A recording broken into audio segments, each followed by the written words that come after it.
सरोजनी नायडू एक महान कवयित्री और स्वतंत्रता संग्राम सेनानी थी।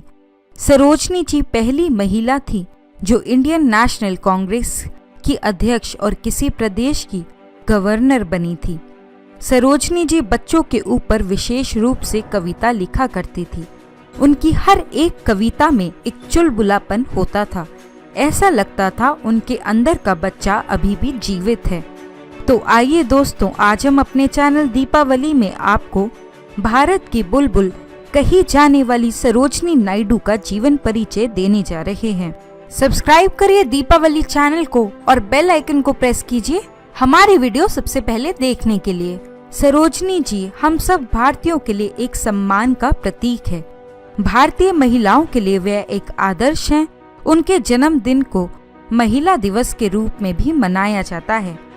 सरोजनी नायडू जी का पूरा नाम है सरोजनी चट्टोपाध्याय। इनका जन्म 13 फरवरी 1879 में हुआ था। इनका जन्म स्थान है हैदराबाद। इनके माता का नाम है वारद सुंदरी देवी। इनके पिता डॉक्टर अधोरनाथ चट्टोपाध्याय। इनका विवाह डॉक्टर गोविंद राजुलू नायडू से हुआ था। बेटे और बेटियां पदमजा रणधीर, लीलामानी नीलावर, जयसूर्य नायडू। इनकी मृत्यु 2 मार्च 1949 लखनऊ में हुई थी। सरोजनी नायडू आरंभिक जीवन और उपलब्धियों के बारे में बात करेंगे। सरोजनी जी का जन्म एक बंगाली परिवार में हुआ था। उनके पिता वैज्ञानिक व डॉक्टर थे जो हैदराबाद में रहने लगे थे, जहां वे हैदराबाद कॉलेज के एडमिन थे।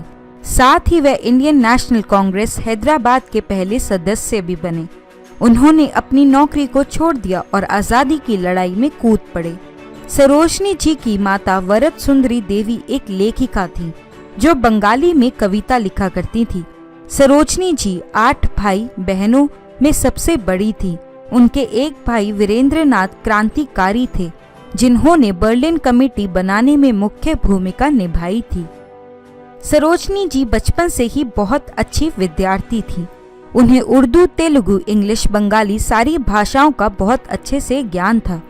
12 साल की उम्र में सरोजनी जी ने मद्रास यूनिवर्सिटी में मैट्रिक की परीक्षा में टॉप किया था। सरोजनी जी के पिता चाहते थे कि वे वैज्ञानिक बने या गणित में आगे पढ़ाई करें, लेकिन उनकी रुचि कविता लिखने में थी।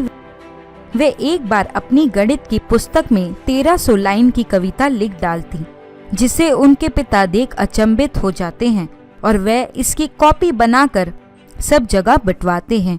वे उसे हैदराबाद के नवाब को भी दिखाते हैं, जिसे देख वे बहुत खुश होते हैं और सरोजनी जी को विदेश में पढ़ने के लिए स्कॉलरशिप देते हैं।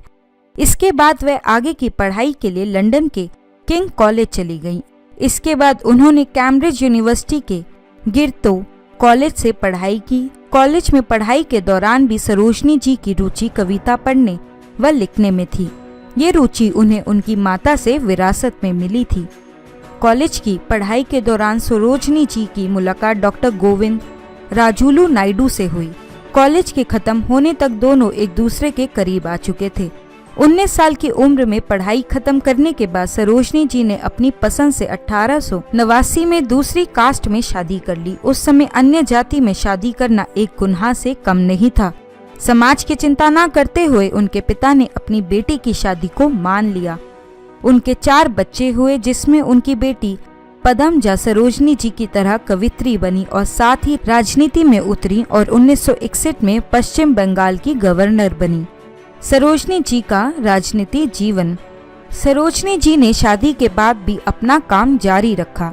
वे बहुत सुंदर सुंदर कविता लिखती थी जिसे लोग गाने के रूप में गाते थे। 1905 में उनकी कविता बुलबुले हिंद प्रकाशित हुई, जिसके बाद उन्हें सब जानने पहचानने लगे।